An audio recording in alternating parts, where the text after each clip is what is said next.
ويفقهنا في الدين ويرزقنا كمال الإخلاص واليقين.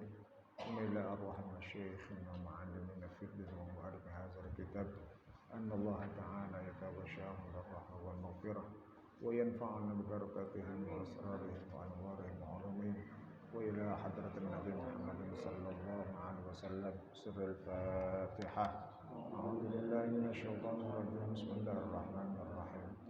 الحمد لله رب العالمين الرحمن الرحيم مالك يوم الدين. إياك نعبد وإياك نستعين اهدنا الصراط المستقيم صراط الذين أنعمت عنهم غير المغضوب عليهم ولا الضالين آمين. اللهم صل وسلم على سيدنا محمد الفاتح لما أغلق الخاتم لما سبق الناصر الحق بالحق والهادي إلى صراطك المستقيم وعلى آله وصحبه حق قدره ومقداره العظيم. اللهم أخرجنا من ظلمات الوهم وأكرمنا بنور الفهم وافتح علينا بمعرفة العلم وحسن أخلاقنا بالحلم وسهل لنا أبواب فضلك وانشر علينا من خزائن رحمتك يا أرحم الراحمين. رضينا بالله ربا وبالإسلام دينا وبمحمد نبيا ورسولا. اللهم أنت ربي لا إله إلا أنت خلقتني وأنا عبدك وأنا على عهدك ووعدك ما استطعت. أعوذ بك من شر ما صنعت. أبوء لك بنعمتك علي وأبوء بذنبي فاغفر لي فإنه لا يغفر الذنوب إلا أنت. Bacaannya wa yahillu ma'al karahah. Bismillahirrahmanirrahim. Alhamdulillahi rabbil alamin. Wassalatu wassalamu ala rasulillah Muhammadin wa ala alihi wa sahbihi ajma'in, amma ba'd. Fa inna asdaqal hadis kitabullahi ta'ala wa khairal hadi hadi sayyidina Muhammadin sallallahu alaihi wasallam wa syarrul umuri muhdatsatuha wa kullu muhdatsatin bid'ah kullu bid'atin dalalah wa kullu dalalatin finnar. Wa fi sanadil muttasil ila al-imamil muallif rahimahullahu ta'ala wa adama naf'ana bihi wa bi barakati ulumi wa bikum fid darain amin. Qal radhiyallahu anhu. Wa yahillu ma'al karahati isti'malul aji fir ra'si wal lihyati haitsu la rutubata. Dan halal serta makruh memakai gading gajah yang diletakkan di kepala dan di jenggot, haitsu la rutubata, sekiranya tidak basah. Bahasan kita masih menyangkut tentang hal yang sesuatu dipakai. Salah satu yang digunakan dan dipakai adalah ketika seseorang memakai gading gajah atau taring gajah, dia ikat di kepalanya ataupun di jenggotnya. Maka dalam hal ini bagaimana? Bukankah gading atau taringnya itu termasuk najis? Dan najis adalah sesuatu yang tidak boleh kita bawa. Ya. Kita kalau berlumuran najis itu kan nggak boleh, bahkan makruh. Nah, dalam hal ini penggunaan gading ataupun taring yang sifatnya dia itu najis, maka menggunakannya boleh, tapi makruh. Yang penting tidak basah. Ini digunakan ketika tidak dilakukan ketika sholat. Kalau sholat pakai gading, pakai taring macan, taring gajah, itu nggak sah. Kenapa? Karena dia najis. Najis. Ada orang pakai kalung taring. Itu kalau dipakai sholat kagak sah. Sebab itu bau najis. Ya. Tapi kalau kering nggak dipakai untuk sholat boleh, halal, nggak haram, tapi makruh hukumnya. Makruh.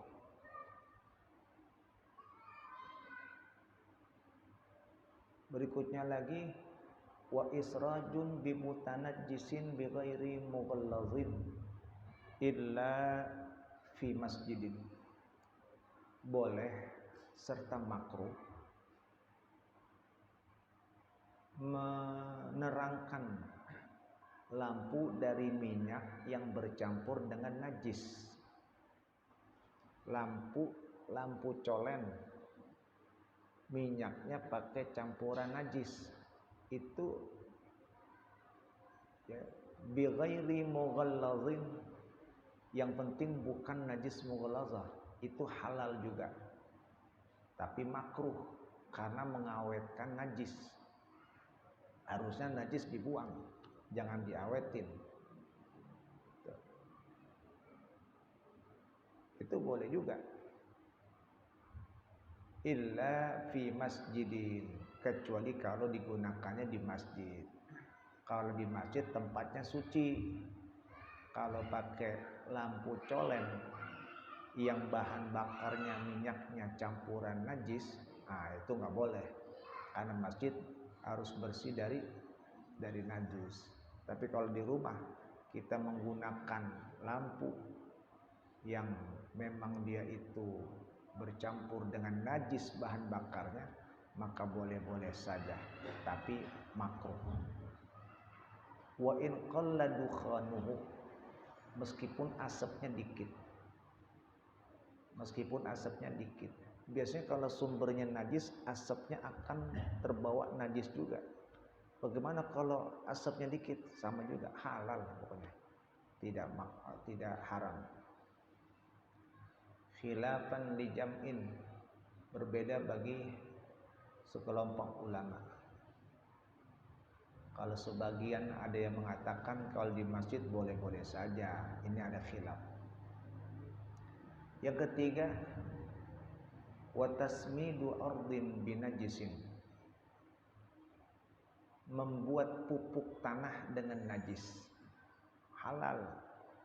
Tanah dipupukin dengan campuran najis, halal. Boleh. Enggak makruh.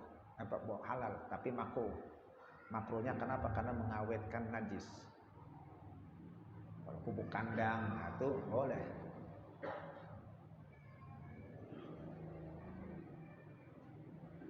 La iqtina'u kalbin, tidak boleh memelihara anjing. Anjing dipelihara, disimpan, itu nggak boleh. Ya. Kenapa? Karena keberadaan anjing sendiri sudah najis. Anjing itu hidup dan matinya najis. Beda sama kucing sama macan. Kucing macan biar kata dia hidup suci. Tapi kalau dia jadi mati bangke najis. Nah kalau anjing hidupnya najis, bagaimana matinya? Hidupnya aja udah najis, matinya apalagi. Nah memelihara anjing itu tidak boleh. La yahillu iqtina'uhu, tidak halal memeliharanya, nggak halal menyimpannya. Illa li saydin aw hifzi malin, kecuali untuk berburu. Kalau untuk ngeburu boleh, punya anjing buat ngeburu. Untuk menjaga harta, punya anjing buat jaga doang, nggak diumbar, nggak dilepas. Ya, kalau anjing dilepas, nah itu buat hiasan enggak. Tapi fungsikan anjing itu untuk jaga, nah itu silakan. Ya. Karena anjing memiliki kepekaan, ya. Anjing memiliki kepekaan, dia akan tahu mana yang mengganggu rumah majikannya itu.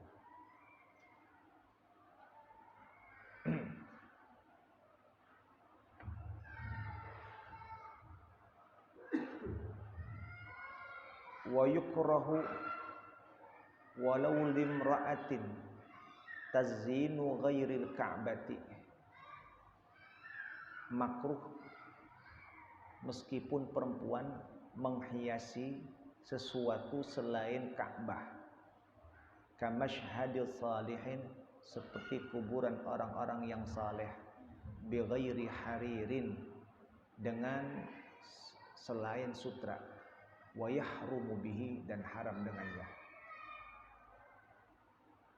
Menghiasi sesuatu adalah perkara yang boleh. Tapi ketika menghiasi sesuatu yang diperoleh dari yang haram, maka hukumnya menjadi haram. Begitu pula salah satu apa ya? Menghiasi dengan kain sutra, itu haram. Nah, kalau di sini hukumnya makruh kalau menghiasi selain Ka'bah. Kalau Ka'bah diberi hiasan apapun, itu hukumnya halal. Ya. Tapi kalau selain Ka'bah dihias-hiasi, itu makruh. Contohnya apa? Masyhadil salihin, seperti kuburan orang yang saleh. Jadi kuburan nggak perlu dihias-hiasi, ya, apalagi dalam hiasan yang memang berlebih-lebihan. Jangan, ya.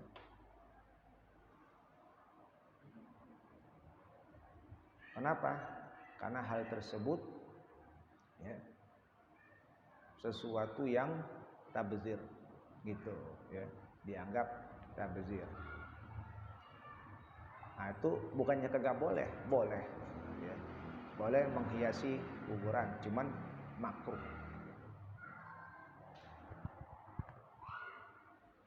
Nah ini terkait sesuatu yang digunakan dalam hal keadaan makruh. Halal tapi makruh, ya, yaitu menggunakan gading, kemudian membuat lampu bahan bakarnya najis, ya, kemudian membuat pupuk dari najis. Nah, itu adalah sesuatu yang halal tapi hukumnya makruh.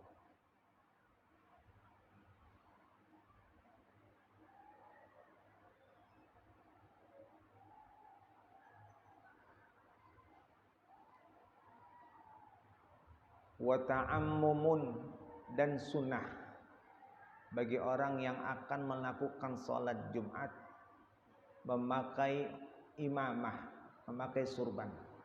Sunnah kalau mau sholat Jumat pakai surban. Li khabari, karena ada hadis, innallaha wa malaikatahu yusalluna ala ashabil amaimi yaumal jum'ati. Karena ada hadis, sesungguhnya Allah dan para malaikat bersolawat kepada orang-orang yang memakai sorban di hari kiamat. Jadi Allah akan mencurahkan rahmatnya kepada orang-orang yang sering memakai sorban, terutama ketika melaksanakan sholat Jumat. Jadi pakai sorban. Sunnah mau sholat Jumat pakai sorban. Keutamanya juga besar. Salatun bi'imamatin afdalu min 25 bi ghairi imamah.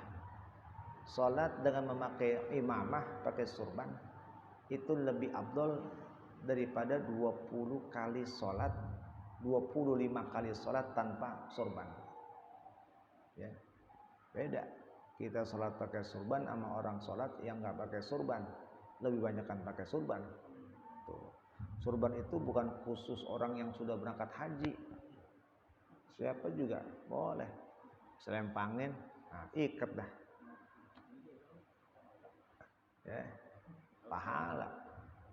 Itu sorban imamah itu bukan hanya kepada para sudah diijazahkan oleh gurunya gitu.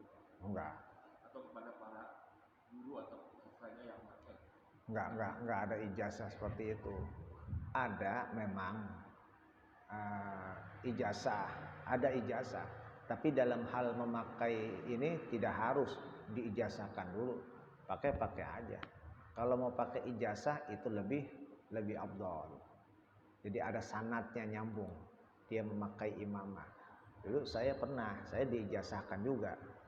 Tuh, jadi saya sama teman saya dapat ijazah ini di Mekah dari orang Yaman.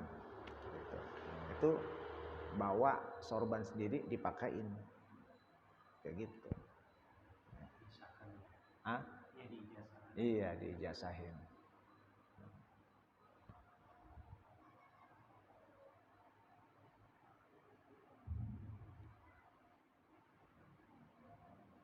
Nah, Jumat wa Jum'atun bi'imamatin afdalu min 70 bi ghairi imamah. Salat Jumat dengan memakai sorban itu lebih afdal daripada 70 kali tanpa sorban. Tuh. Jadi sholat Jumat pakai sorban lebih afdal 70 kali daripada nggak pakai sorban. Ya, sayang tuh. Sorban jangan sampai bulukan. Ya. Pakai aja. Ustaz, sekarang kan ada sorban yang sudah permanen, sudah permanen gitu, nggak dirangkai sendiri sama si pemakai itu, nggak apa-apa ya? Nggak apa-apa. Ya.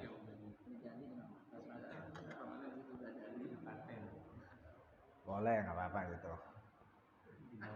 Tapi daripada dililit ntar copot mulu. Tapi kalau nggak gitu ntar dibuka suruh pakai nggak bisa itu. Segitu doang. Udah ada ya.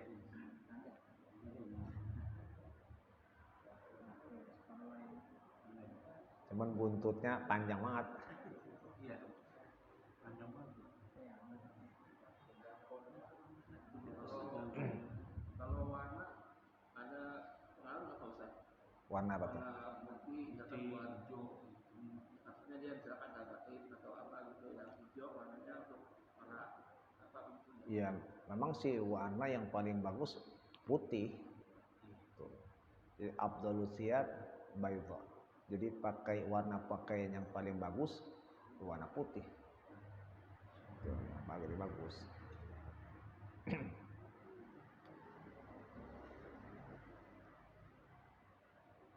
Wa yusannu lisairi sholawat, sunnah juga pakai sorban untuk sholat 5 waktu. Tuh, sholat 5 waktu sunnah pakai juga sorban.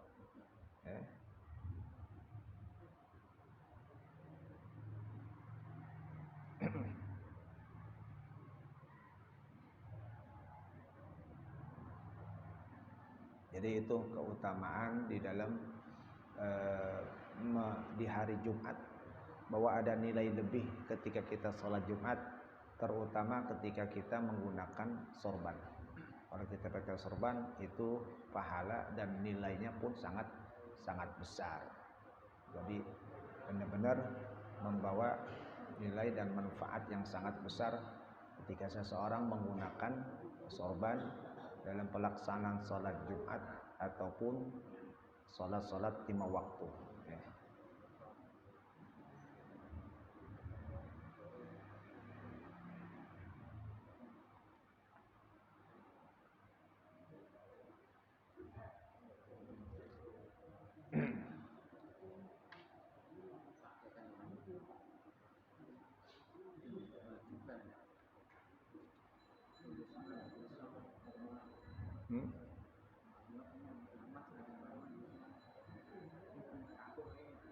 Pakai aja di kampung diri.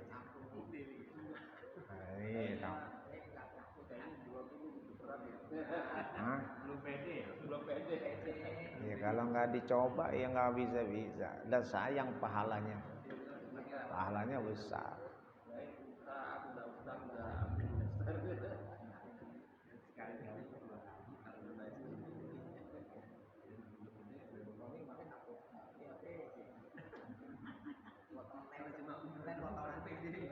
Nggak pede itu karena nggak bisa menempatkan niat.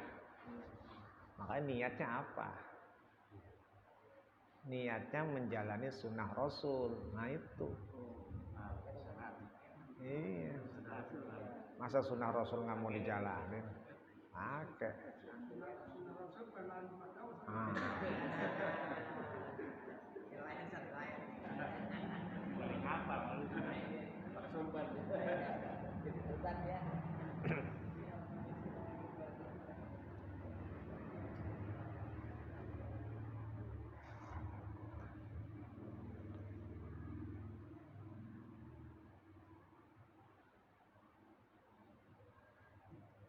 Ya. Jadi gitu ya, mengenai masalah keutamaan bersorban. Qala wa warada fi hadisin da'if wallahu a'lam bissawab. Bacaan nasahihnya. Dan ambil tabarukan.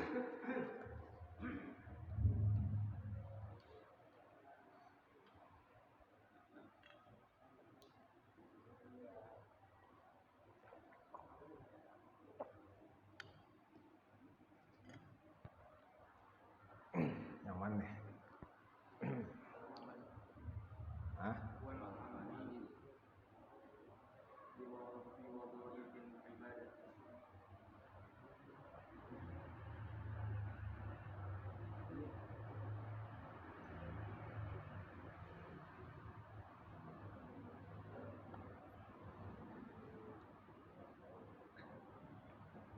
Wal amali bi wazaifil ibadat.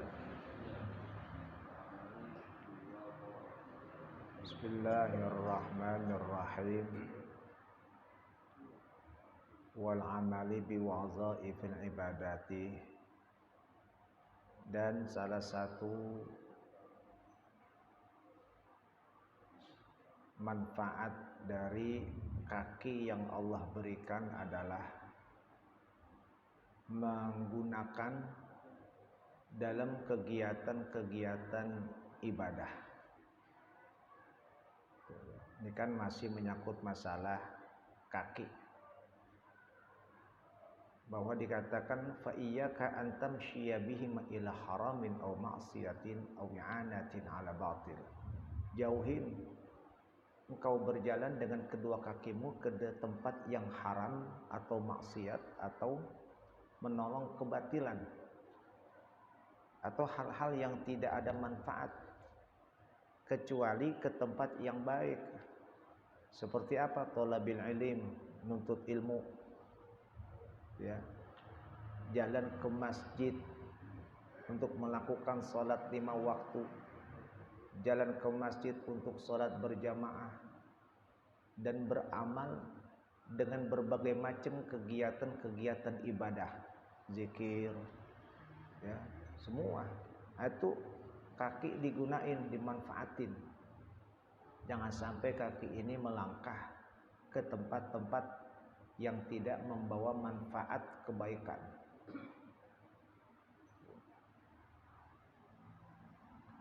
Wa mithlu ziyaratil ikhwani fillah. seperti berkunjung ke saudara.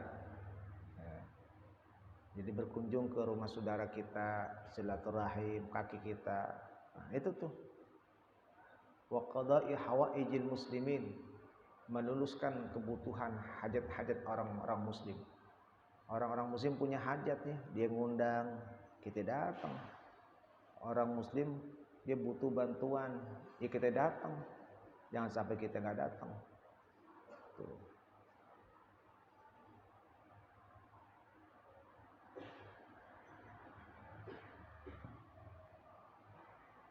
Wa iqamati huquqihim min iyadatil marda, dan melaksanakan hak-hak kaum muslimin min iyadatil marda, dari menjenguk orang-orang yang sakit. Iya. Orang-orang sakit, dia sakit, kita tengokin, langkahin kaki kita. Tuh. Jadi itu namanya menggunakan nikmat yang Allah berikan dari kaki ini bisa melangkah. Jangan sampai salah kaki kita melangkah ke tempat-tempat yang tidak membawa manfaat buat diri kita, buat akhirat kita.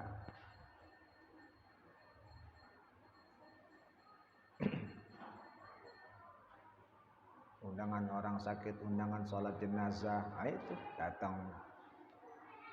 Wa tasyyi'il janaizi, mengiringi jenazah. Ada orang yang meninggal dunia, kita ada waktu senggang, nggak ngapa-ngapain, iringin, karena nilainya besar. Ya. Sholat jenazah dapat 1 gunung Uhud. Kalau sampai nganterin dapat 2 gunung Uhud. Jadi mengiringi jenazah orang yang meninggal saja itu sudah membawa nilai pahala yang besar. Kalau dua-duanya sholatin juga, ngiringin orang meninggal juga, itu lebih besar lagi. Wa nahwi dzalika min a'malil birri wa af'alil khairi, dan lain-lain dari segala perbuatan-perbuatan baik. Apa aja dah, pokoknya perbuatan baik. Itu kaki kita jangan malas melangkah. Jangan malas melangkah.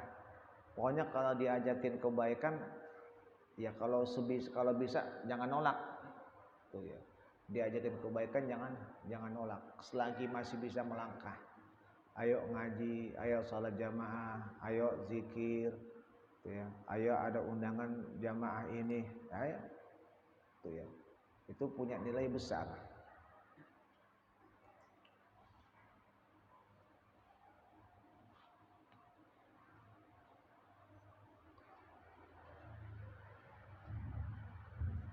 Wabil jumlati fajawarihuka min a'zami ni'amillahi 'alaika. Kesimpulannya, anggota-anggotamu merupakan nikmat-nikmat Allah yang paling besar atasmu. Jadi anggota tubuh kita ini adalah nikmat-nikmat yang Allah berikan kepada kita, nikmat yang besar. Mulai dari tangan, kaki, mata, telinga, tuh ya, mulut, lidah, kemaluan, itu tuh anggota tubuh kita, itu nikmat yang besar. Bayangin aja kalau kita ada tangan, nggak ada tangan, ada kaki, nggak ada kaki, ada mata, nggak ada mata, ya, ada telinga, nggak ada telinga, itu bisa rasain. Ketika nggak manfaat itu bagian dari anggota tubuh, ya Allah, berasa banget, ya, berasa banget. Gigi aja 1 gigi sakit, kagak nikmat banget. Paling cuma 1 doang yang sakit, yang lainnya mah sehat. 1 yang sakit udah kagak sedap, udah, ya, kagak mau digangguin. Tuh nikmat. Ketika nikmat itu nempel, waqad khalaqaha laka litasta'ina biha, sungguh Allah telah menciptakan nikmat itu agar engkau dapat menjadikan sarana untuk menolong dalam mensyukur nikmat Allah. Jadi Allah ciptakan anggota tubuh kita itu untuk menolong kita dalam memenuhi kebaikan-kebaikan kepada Allah.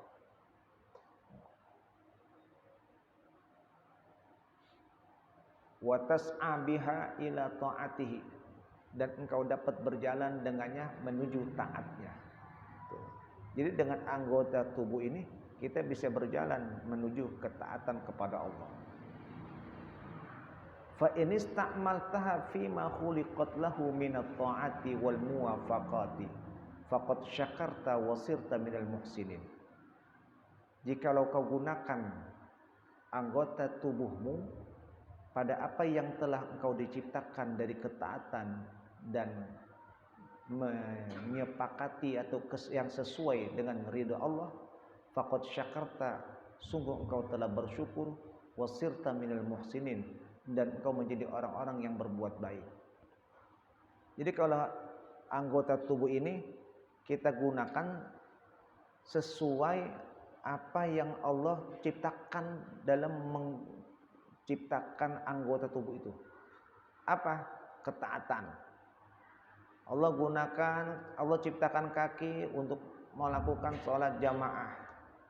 Berarti gunain tuh. Allah ciptakan tangan untuk memberi. Allah berikan mulut untuk membaca, berzikir. Allah gunakan telinga untuk mendengar yang baik. Allah berikan mata untuk melihat yang baik. Kalau kita gunakan ke jalan yang Allah ridhai, faqad syakarta, maka sungguh engkau tergolong orang yang bersyukur dan masuk dalam kelompok orang-orang yang muhsinin, orang yang berbuat baik. Tuh. Jadi kita orang bersyukur tuh. Tapi wa in ista'maltaha fi ghairi ma khuliqat lahu minal ma'asi wal mukhalafati faqad kafarta ni'mata rabbika. Kalau engkau gunakan anggota tubuhmu itu bukan ke jalan yang diciptakannya, melainkan untuk kemaksiatan dan hal-hal yang menyalahi ridha Allah, faqad kafarta ni'mata rabbika, sungguh engkau telah kufur nikmat. Punya anggota tubuh tapi digunakannya untuk maksiat. Punya anggota tubuh tapi digunakannya untuk menyalahi ridha Allah, ya berarti kufur nikmat. Kufur nikmat dah. Orang enggak mensyukuri nikmat tuh. Jadi kita udah mulai nelaah tuh, mau ngoreksi. Saya punya anggota tubuh kira-kira kemana nih? Banyakkan mendapatkan ridho Allah atau enggak? Hitung-hitung aja ya. Ini kaki ngelangkah keluarnya kemana nih? Lebih seringan ke masjid apa ke tempat tongkrongan? Nah itu tuh, hitung-hitung aja dah. Tuh ya. Ini mulut ngomongnya kemana? Banyakan ngomong, ngobrol, nyela, nyeletuk, atau banyakan zikir yang baca Quran. Tuh. Ini tangan gimana? Banyakan ngasih menolong atau memang suka usil? Nah itu tuh. Ketika ini bukan kepada jalan yang diridai, maka masuk dalam kelompok orang yang kufur nikmat.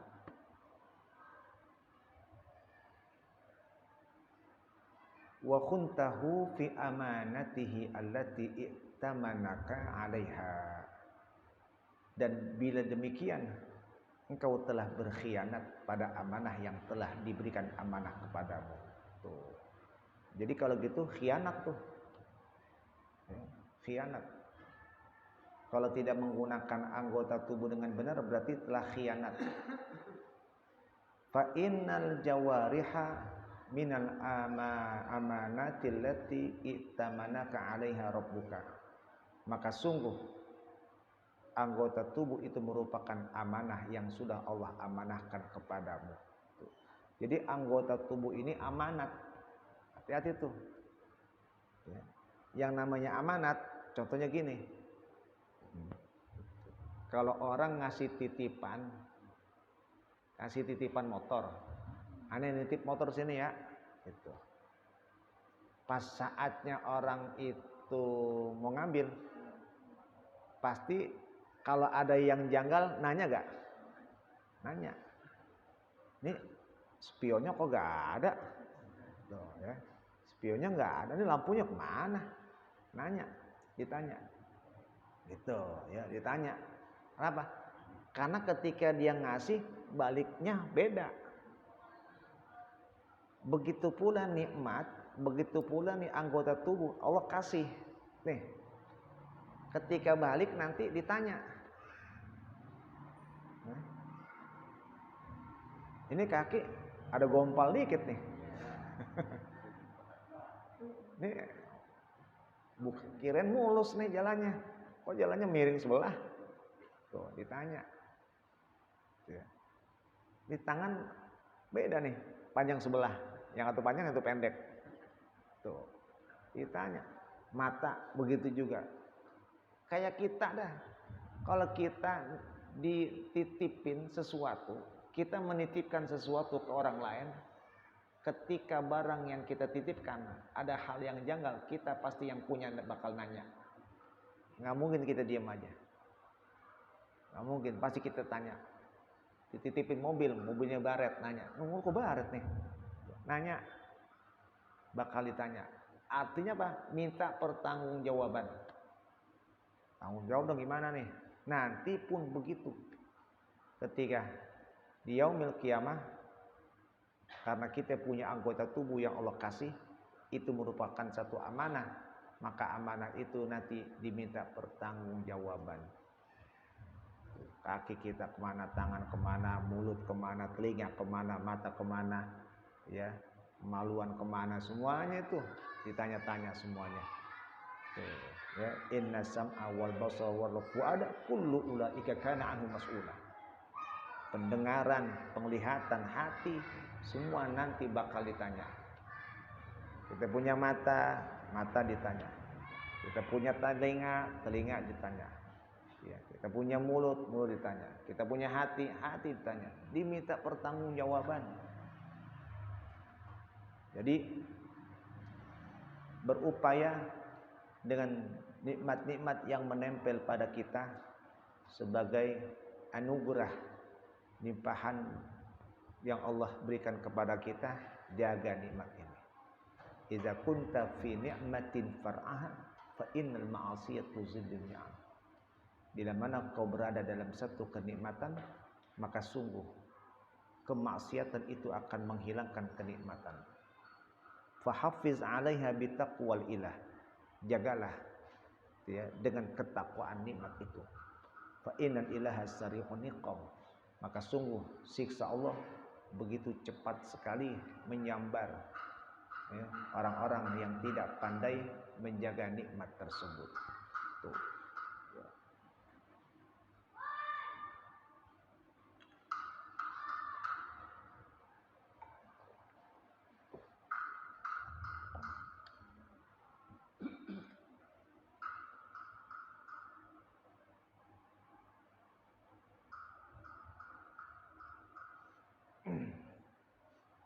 Jadi itu, ya, anggota tubuh itu satu amanah.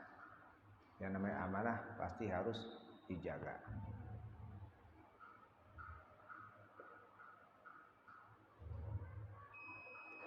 Waqad intahal kalamu fil jawarihis sab'i ala wajhin mukhtasarin jami'in. Sungguh pembicaraan mengenai anggota tubuh yang 7 telah selesai dalam cara yang singkat dan kompleks ini. Jadi bahasan mengenai anggota tubuh selesai nih di sini. Ya, dari kedua kaki, kedua tangan, tuh, ya, lidah, nah, itu sudah kita uraikan di dalam kemaluan. Ya. Sudah kita uraikan, itu kita pelajari. Tinggal kita jaga anggota tubuh ini agar kita bisa selamat dari tuntutan-tuntutan di akhirat nanti. Ya. Perut, ya. Jadi perut tuh anggota tubuh. Telinga, mana nih? Hati, mata, ya. Hati, mata, kemudian telinga, lidah, ya.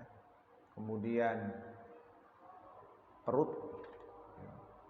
Perut, kemaluan, kedua tangan dan kedua kaki. Ini harus dijaga tuh. Jangan sampai ini amanah yang Allah berikan kita bakal dituntut nanti di yaumil qiyamah. Nah, tsumma qala wa qasadna al-ana an nazkura syai'an yasira wallahu a'lam bis-shawab. Rabbil alamin.